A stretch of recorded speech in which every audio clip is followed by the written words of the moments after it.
Well, thank you to everybody for coming this evening, and also for those of you who are online. I saw the list a minute ago from many different countries. It's a great pleasure to be able to speak to you this evening. And indeed, it's the first talk I've ever given in Greece, so it's a great pleasure for me to be able to do so.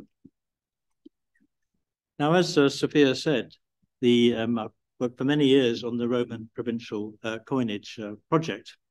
And as she also said, it shows signs of getting near the end. It's a rather terrifying moment when the project might actually be over. And I often say to people, in recent years, I've varied from being an optimist and a pessimist. Obviously, the pessimist in me believes I will die before I see the project completed. And the optimist is that I will see it. And I'm glad to say I'm feeling fairly optimistic at the moment. So as the project moves towards its conclusion of documenting these hundreds of city coinages produced around the Roman Empire, we need to start changing the way we think about them. Instead of just focusing on the accurate documentation, which has taken a huge amount of time, to start thinking about, so we're just doing something else technical now, about what it all means. And these provincial coinages, which were produced, as you all know, from many hundreds of cities around the Roman world, I think offer us a particularly unusual and systematic approach to many aspects of the Roman world. They differ from written history, which tends to be written by people in the elite or Roman senators, Tacitus or Cassius Dio. And it differs from archaeology, which tends to look at the lives of everyday people. With these city coinages, they clearly emanate in some sense from the elites of all the different cities, the elite sections of these cities. And they offer us a particular perspective, as I say, systematically around the empire, of what the elites were thinking about and what they chose to put, what symbols they chose to put on these coins. And in the course of this talk, I'm actually going to go back before the Roman Empire, and my slightly ambitious intention is to cover the period from 200 BC to 300 AD, 500 years, in about 50 minutes. Well, you can do the maths yourself, can't you? So it'll be a very rapid look through. And I'm not, obviously I'm not going to say everything. I'm just going to look at certain aspects of what I think is interesting about these coins. And I should explain what this rather enigmatic title means. Historical interpretation is what does this coinage, what do these coinages of these cities add up to as a whole, and towards is, this is, as it were, some of the first steps. And I guess much of what I'll say this evening and in similar occasions will turn out to be wrong, but I think it's, as ever, important to try and establish some models for people to discuss. So I think the starting point for what I want to say is the forward arrow, no, mouse, perhaps.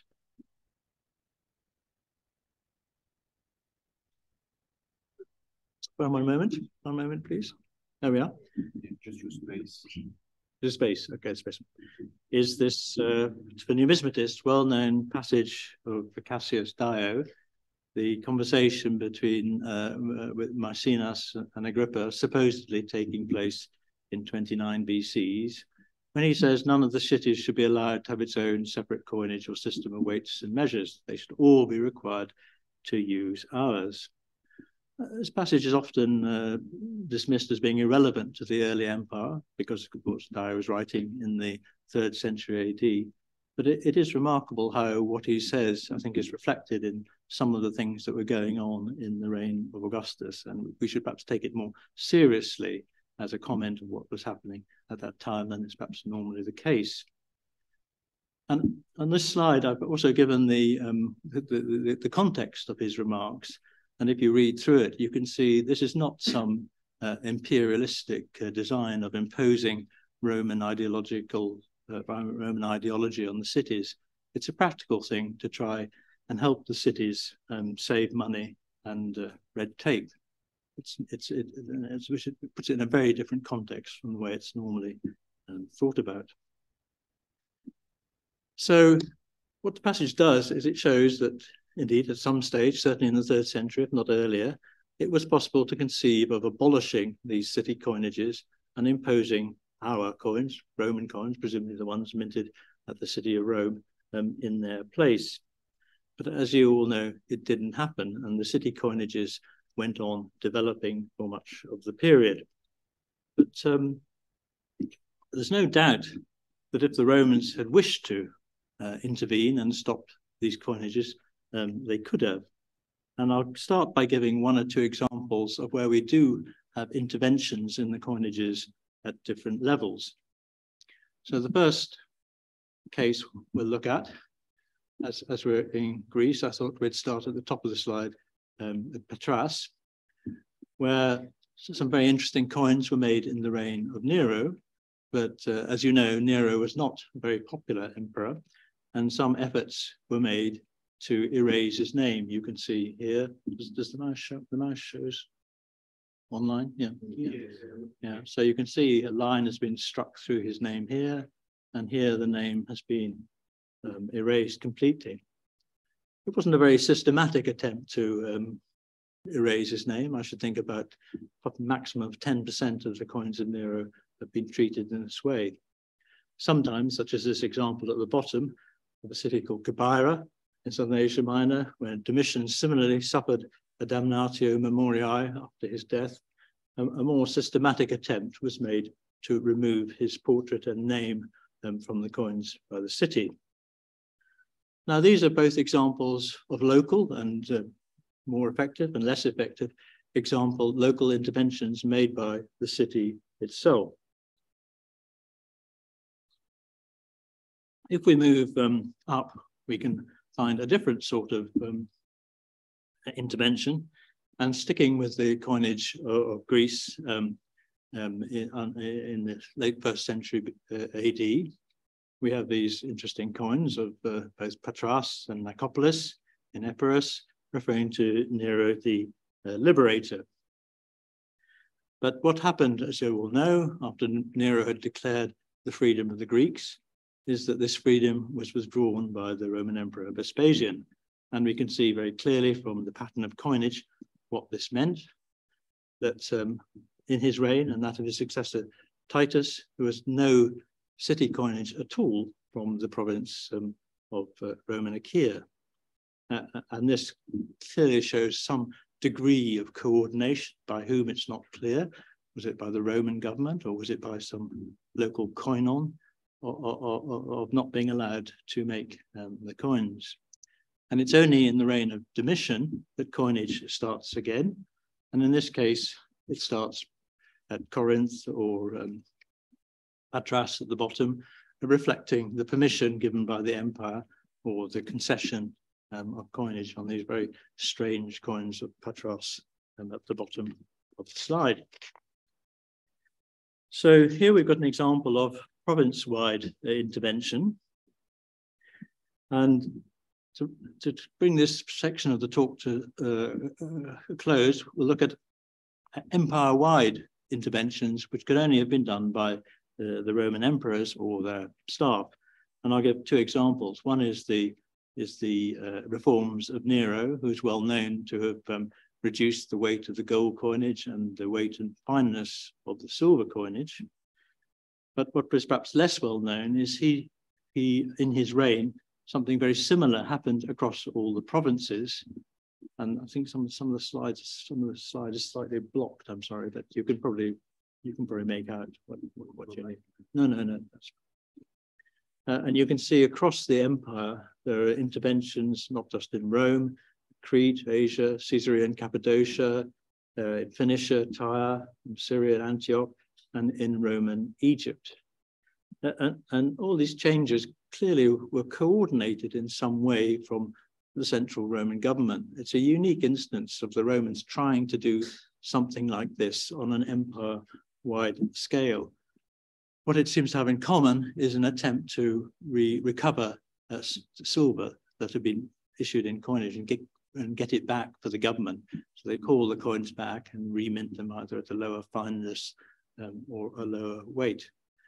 But when you think about the logistics involved, recovering the coinage, and indeed in the case of the main mint, which was moved from Lugdunum in France to Rome in Italy, organizing the logistics supply lines must have been a colossal undertaking. And I always say, whatever you think of the Emperor Nero, good or bad, he clearly presided over an extremely efficient administration. And I say, nobody ever tried to do anything like this again in the history of the Roman imperial coinage on such an enormous scale.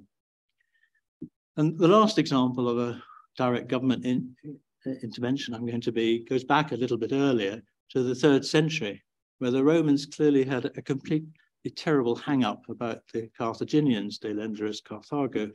And on no less than 3 occasions at the end of the First Punic War, the end of the Second Punic War, and the end of the Third Punic War, they decided to get rid of these symbols of Carthaginian wealth and power, the coinage. So these coins at the top, the so-called portrait of Hannibal, probably not, but made in Spain. All these and similar Punic coins were replaced by coins such as that at the bottom, the Roman coins of the denarius. So I've used these examples to show what was possible. If the Romans wished to intervene, they could certainly intervene very effectively. If cities wished to intervene, they could intervene quite effectively. And if on a provincial level, we can also see the same thing. But these are very much the exceptions that prove the rule. Normally, there were no such interventions at any level. Yet, despite the fact that there weren't these interventions, the character of the provincial coinage changed enormously in the centuries in which it was made. So what I want to consider now is, what are the sorts of explanation for these changes? How do we understand how these changes took place in the empire?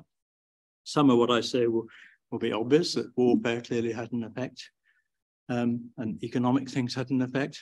And I also want to dwell a bit on a slightly more enigmatic idea, which is the changing cultural identity of these city elites who produced them. As their cultural self-identity changed, they start changing the symbols that they put on these coins. So let's first look at the end of locally produced silver, where coinage produced around the empire by cities in it was gradually replaced by Roman denarii and other silver coinages. As I said, it would have been perfectly possible for the Romans, if they wanted to impose their silver and bronze coinage over all their territories. And to some extent, that's what happened in the western part of the empire. And this contrast between west and east is something we'll come back to later.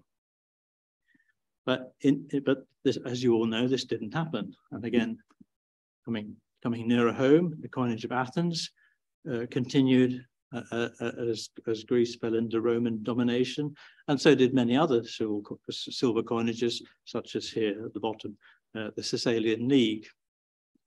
Numismatists spend a lot of time discussing the beginnings of things, but they're not so good at discussing the ends of things. And I think the way these coinages end, round about the time of the civil wars of the late Roman Republic, is an important factor in the development of these city coinages. And it's certainly possible to argue that one of the causes of the end of many of the local silver coinages was the civil wars that broke out after the death of Julius Caesar in 44 BC, when the leaders of the various factions wished to produce denarii, such as the one on the right produced by Brutus, to pay, probably in Greece, to pay the soldiers on whose loyalty they depended. And if we look at a rather crude and old map, which isn't entirely accurate now, you can see how the Roman denarius did gradually spread both west and east to Greece in the 1st century BC, to Turkey, Asia Minor in the 1st century AD. The map's actually incorrect. In Syria, it was only at the end of the 1st century AD. So not all the silver coinages stopped in the civil wars at the end of the Republic, and many important ones continued. For example, in the province of Asia, these coins called silver sestoperi continued to be made off and on between the reign of Augustus and the reign of Septimius Severus, when they were minted in fairly small quantities and then came to an end.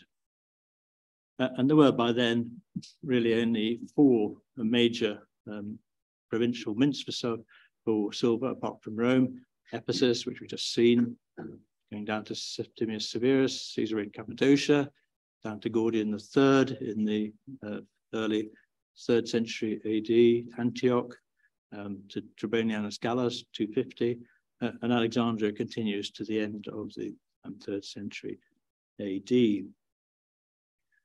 Now, it's very interesting in these areas, they used their own characteristic coinages, and it seems that these coinages were very much a continuation of an earlier phenomenon in coinage in these areas, the concept of the closed currency area, whereby a state would issue coins of perhaps a lower fineness, but which nevertheless they must have legislated, although we don't have any of the legislation surviving, to give it a higher value, which is why these coins circulated only in the areas where they were produced. The silver sestoperi that we just saw only circulated in the Roman province of Asia, not further. Alexandria, only in the province of Egypt, and so on. And many of you will know this famous papyrus from an earlier period, the Ptolemaic Empire, which talks about people coming, merchants and others coming to Egypt and having to exchange their coins into locally produced ones so that they could conduct business when a problem arose and had to be solved. And this system raises the question, is presumably because if you wanted to come to Egypt or Rome in Asia Minor, you had to change your coins into the local ones, and presumably you made a loss and the local government made a profit from that. But this system, although it seems profitable, and which is why it continued, nevertheless gradually dies out in the Roman Empire. And this raises the question: well, why does it rise? And if these systems worked so effectively, what was the reason for which they stopped? And I think there are probably offered 2 explanations for that. The first is that gradually, as you know, wealth was moving from the provinces to the center, to Italy, and assuming there would be less silver stocks available in the provinces to make these silver coinages. And it would only be possible if, as it were, silver was re-exported from the center back to the provinces and then reminted. And this seems a very complicated way of doing things. There is some evidence that this is actually what happened in the Flavian period, where we seem to have the mint of Rome making coins for some of the provinces, Flavian period, the end of the 1st century and the beginning of the 2nd century, but thereafter it stopped. And I guess it was just too complicated to be worth continuing. So these 2 reasons seem to me the most likely explanation of why these closed currency systems stopped. Well, so much for the silver. Now I want to look at this interesting phenomenon, to use the title of one of Sophia's articles, Becoming Greek, Remaining Greek, to look at to consider briefly this very peculiar phenomenon, how many of the coinages produced in areas that fell under the Roman Empire, Roman authority, the Republic, and later, showed no signs, or very little signs whatsoever, of Roman rule. The classic example, going back to the sestoperi of the province of Rome in Asia, we have here one at the top, made during the pre-Roman period, and the one at the bottom, luckily the coins of Ephesus are often dated, like this one, made in the early 1st century BC. But if you looked at them, I mean, it would never occur to you that in one case they were under Roman rule, and in the other case they weren't. This has led scholars to try and identify coinages that the Romans must have used in the areas they conquered, because they didn't import their own coinage and they didn't impose their own designs on the other coinages. So how did they operate? How did they pay for the things they needed?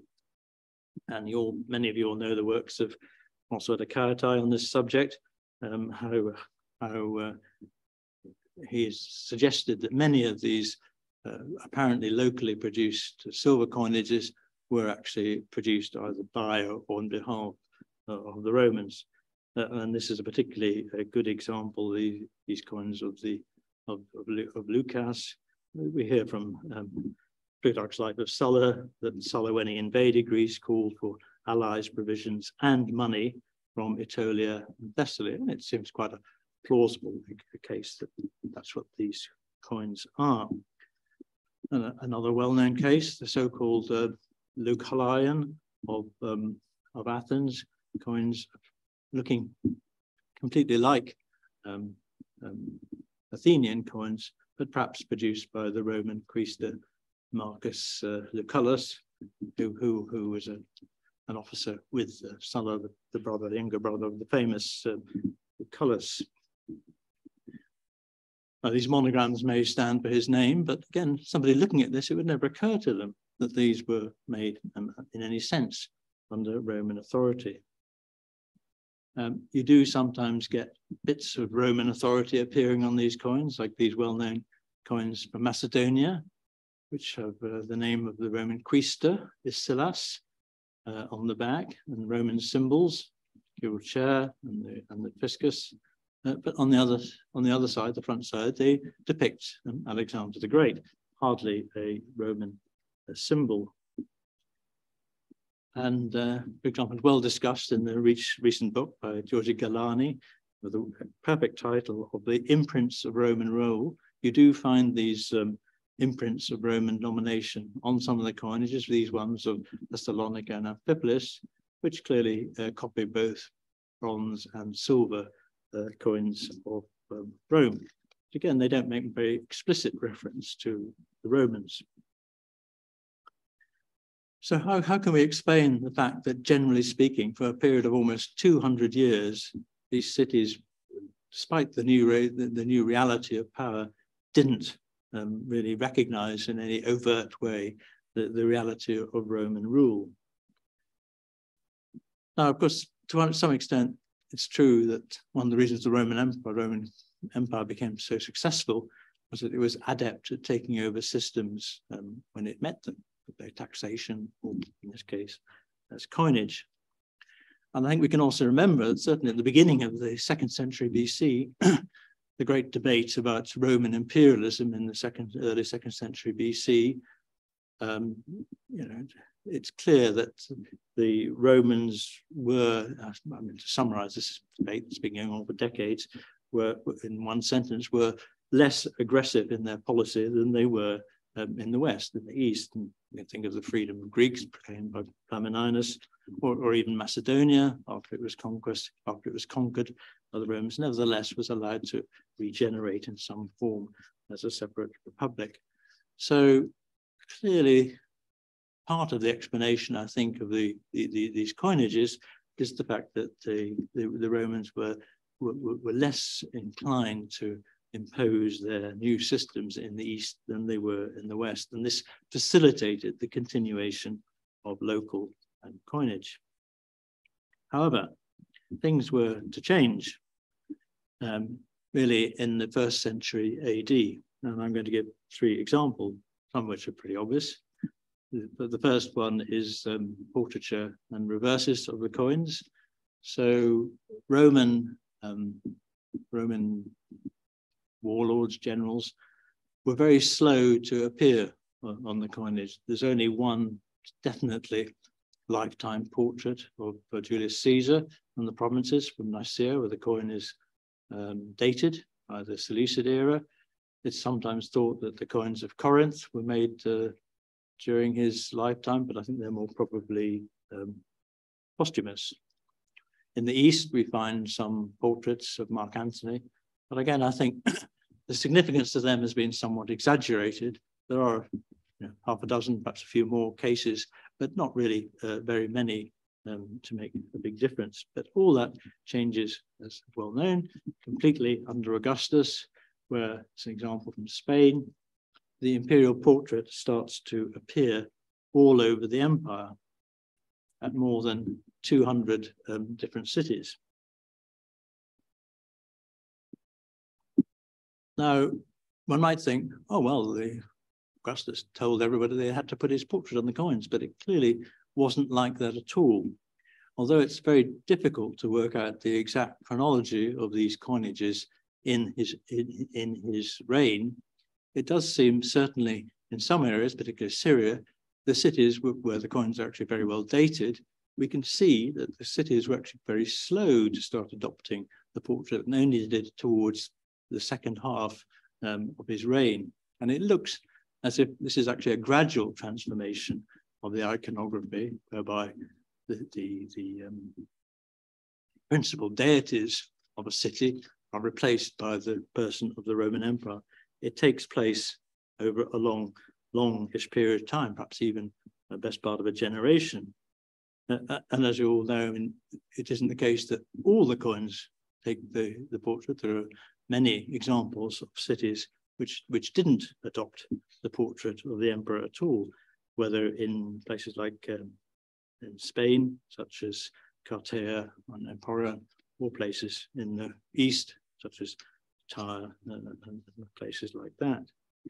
So this adoption of the imperial portrait, I would say, is a slow, and in that sense, not terribly spontaneous, but a slow, as it were, spontaneous reaction by the city elites to the position, the new reality of power that they found themselves in. It's not imposed from above. And much the same, I think, is true of the designs on the backs of the coins, the reverses. And as you can see from this chart, from a fairly low level of variety of designs, only first period 40 a year, they gradually increase enormously as until the 3rd century, where apparently across the empire there are something like over 700 different designs appearing on coins across the empire. And this change, I think, can't be an accident. I think there are two plausible reasons for explaining it. One is that the world of the Greek cities had gradually encountered more and more of Roman coins, and they'd realized from looking at them, particularly Republican coins, how they were full of very varied designs, varied typologies. And it seems to me that the increasing variety of designs used by these cities is a reflection of that Roman practice, perhaps particularly prompted by the importance of the Roman cult of the emperor, which appears at various cities around the empire, the west, one in the west and one in the east. And for the first time, really, on these city coinages, we start getting buildings, particularly temples of the provincial cult, which, of course, buildings had not really appeared on coinage of the pre-imperial period. They start to appear on the imperial period as, again, I think, a reflection of Roman concerns, the way the Romans thought about their coinage was Greek coins tend to have cults or scenes from natural history. Roman coins look more at internal space, buildings, and so on. And indeed, if we look at these temples, you can see there's a lot of them scattered around the empire. It seems a lot, 44 cities suddenly starting to put temples on their coins. So we looked at the portrait, the reverse type, and then the last thing is the physical size of these coins, that gradually in the 1st century AD, they start to look more and more like Roman coins.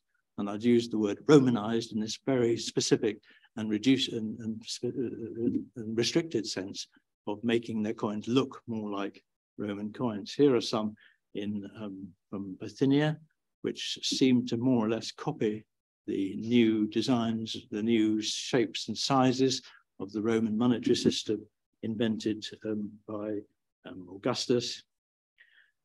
And by the late 1st century BC, you can't really compare the size of these coins from slides, but we've got a Roman coin. These are all coins of Domitian, a Roman sestertius in the middle, and the number of cities around the empire: Philippopolis in Thrace at the top, Medium in Phrygia, Ephesus bottom left in Asia Minor, and Alexandria in Egypt, start to produce coins that actually look quite like Roman coins. They're about the same size and something like the same weight. We can see a clear tendency for this to happen during the course of the 1st century. Very few Augustus Tiberius, and then gradually it picks up towards the end of the end of the 1st century.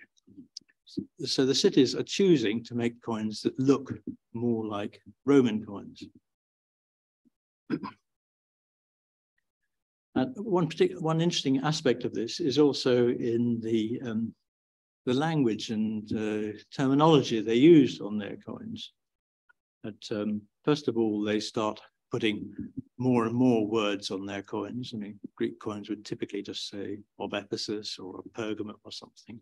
But the Roman coins, they start having longer and longer inscriptions, such as this one of Domitian from Cyzicus in northwest Asia Minor. You see that typical, you can see how the Greek cities are adopting Latin practice, from the fact that in the Julio-Claudian period, coins inscribed in Latin were tended to be longer anyway, as they did in Rome. And then gradually, as we move towards the Flavian period, the inscriptions are getting longer and longer. And this, I think, is indeed a reflection of Roman practice. And more specifically, they start using abbreviations, such as in this case, Seb for Sebastos, Domit for Domitianos.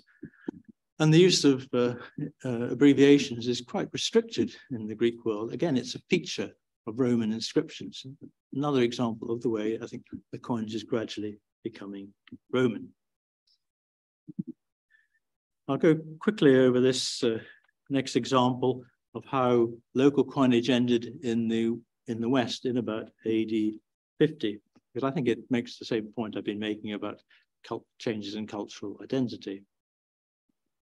That in the Republican period, coinage was produced at a number of silver coinage at a number of places in Hispania Caterio and down into Augustus and the early empire. Large amounts of bronze coinage were produced at cities in Spain and indeed in North Africa and probably in Gaul as well. But they all came to an end under the reign, well, the last coinage we'll see in a minute is produced in the reign of Claudius. But as you can see from this chart, again, it's not a sharp cutoff, it's a gradual change. And this surely means that it can't, again, be something imposed by the Roman authorities, in which case it would have happened overnight, but it's something which is reflecting the fact that people in these provinces, in these provincial cities in the West, didn't wish to use their own coins, but wished to use coins that looked more and more Roman, and indeed ultimately were produced by the Romans. These are the horrible things of the very last issues of the Emperor Claudius from Ebusus. But previous to that, the coins had shown signs of becoming much more Roman. So here we've got two coins from the backs, the one on the left from the Mint of Rome, the one on the right from Caesar Augusta in Spain, completely different. But if we look at the fronts of them, they're almost identical. I mean, you'd never know from this slide that these were from two different cities. They're trying to make their coins look like Roman coins. Another example, fairly recently discovered, city of Acabaca in Spain, again, which is a fairly close copy of the coins of Caligula from the Mint of Rome, shown at the bottom of the slide. So it seems to me that the change that's taking place in the West is not the result of some economic change, the cities were too poor to make coins, or some ideological change imposed on them from above, but it reflects the wish of the cities to start to express their identity in a different way from the way they had done so previously.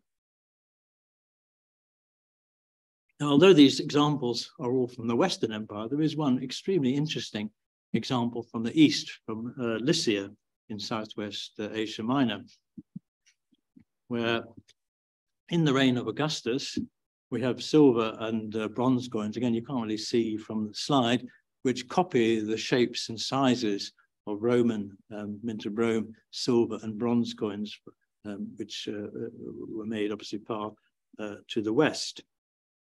And thereafter, there is almost no city coinage whatsoever from the province of Lycia until the reign of Gordian, when 20 cities produce coins all across the province. And this has always been something of a mystery. How do we explain that? All sorts of explanations have been brought forward in terms of warfare and so on and so forth. But I think the explanation is actually much clearer from what has emerged in the last really 20 years of site finds of coins from Lycia that, bizarrely, to our way of thinking, in Lycia, they did not use locally produced coinages.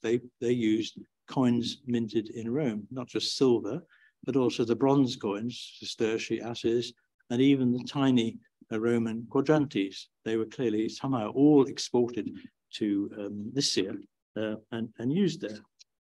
And at the bottom, I think we can perhaps see a glimpse of the mechanism by which this worked, that this rather poorly published and not well preserved customs law of Lycia shows that when the Romans took over Lycia, they used the koinon of Lycian cities to expropriate tax on their behalf. The koinon had to pay the Roman government a certain amount of money, 100,000 per annum, and then the koinon told the cities that they had to raise it on their behalf. So, and it's not, I think, too difficult to see a similar sort of mechanism operating in the coinages. That the koinon of cities, for whatever reason, perhaps because of their sensibilities, decided they didn't want to produce locally produced coins, but they wanted to use Roman coins. And there's only briefly in the reign of Gordian, when I think there was probably some problem, we don't know, of supply, they started to make their own coins to fill the need for having coins at the time. I think a bit of time, I'll skip over. What have I done? I've done something. Where were we? Further over we want to go to this one. Next one. Yeah. No. So we'll now just skip briefly on to the end of the coinage, which again I think isn't quite as straightforward as is often thought in the 3rd century AD. And although it's very popular and commonplace nowadays to deny there was a 3rd century crisis, I think it is rather flying in the face of the evidence to say that. I mean, the empire was under constant threat, and the imperial power was changing rapidly, not quite from year to year, but from very, very short reigns.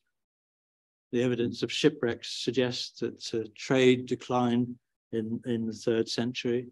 And as you all know, the fineness of both the silver, top right, and even the gold, some old French analyses, which you can just about make out on the graph on the left, the purity of the gold decline. And I think these have to be signs of some sort of economic crisis. And as this crisis developed, it seems that the economies, the economy of the Roman world became more fragmented and started to develop into many smaller local economies, which again was become a feature of the late Roman world.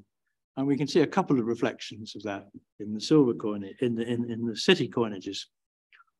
One is how the large city denominations started to change. I've talked about how they tried to look like Roman coins, but towards the 3rd century, they move away from this, and they start produce some of the cities in a localized area in Asia Minor start producing these enormous coins. You know, they fill your palm. They're gigantic things, and you can see. I mean, they're twice as big as contemporary coins minted in Rome. a lot you can see from the 2nd century to the 3rd century. You can see how much more common these big one comes. This is a local phenomenon. And as it were, at the other end of the spectrum of small change, you also get a contrast that we find that very small denominations, smaller than the unit called the as, die out in Rome in the middle of the 2nd century. And indeed, the same happens in Egypt, in Alexandria. But it doesn't happen in the Roman province of Asia, where small denomination coins go on being produced right until the middle of the 3rd century. So is this reflecting some different sort of social pattern of coin use or what? But it's clearly a very different phenomenon illustrating the way that these different areas were behaving separately. And of course, it's matched by the fragmentation of mints for silver coins, not just from Rome and Antioch, but more and more locally produced silver mints crop up during the course of the 3rd century.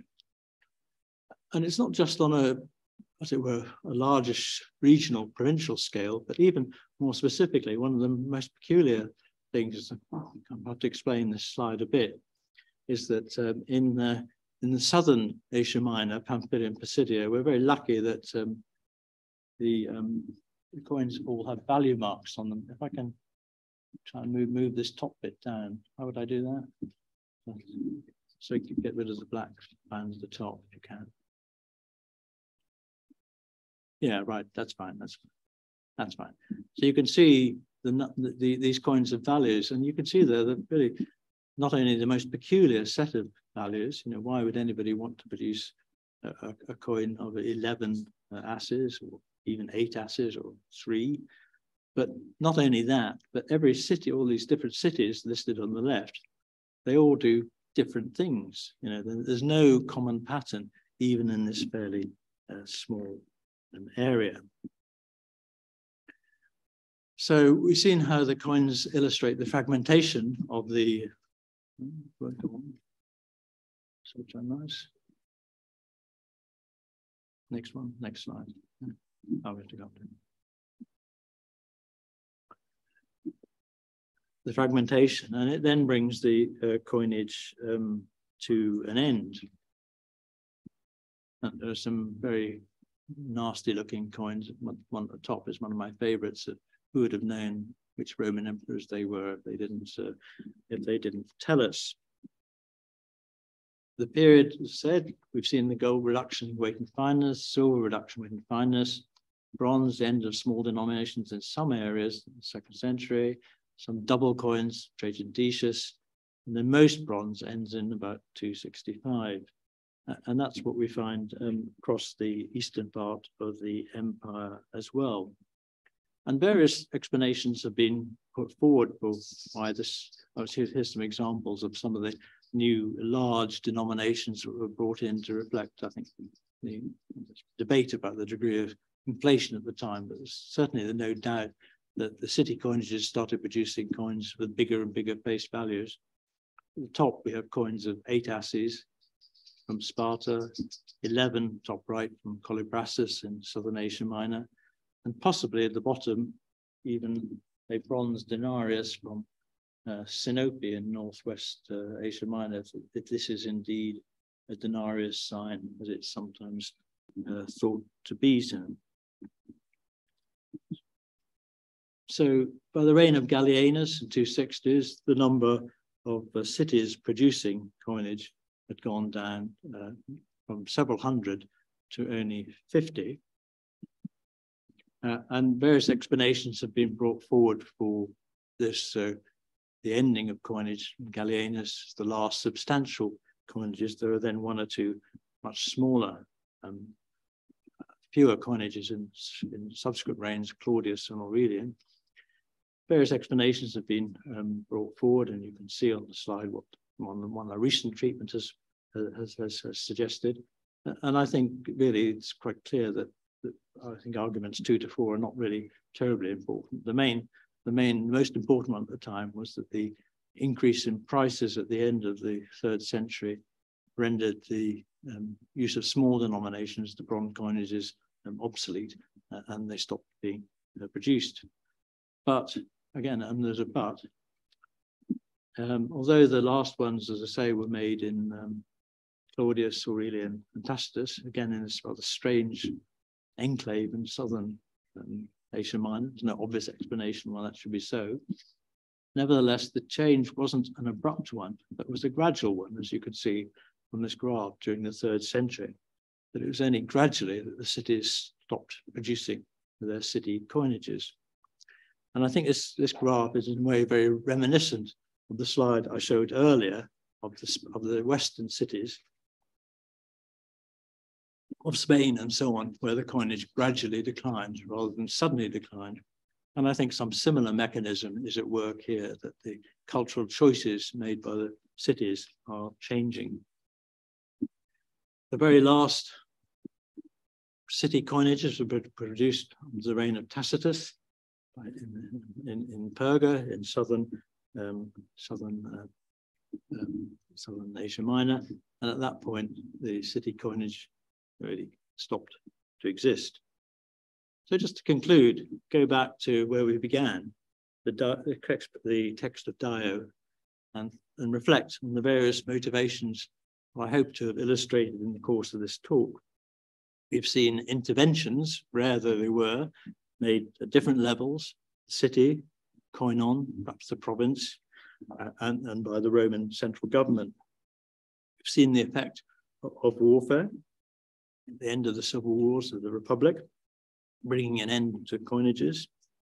There's certainly a number of economic causes: the gradual transfer of wealth from the provinces to the center, the fragmentation of the economies of the 3rd century AD, and indeed the final end of the city coinages due to the inflation of the late 3rd century.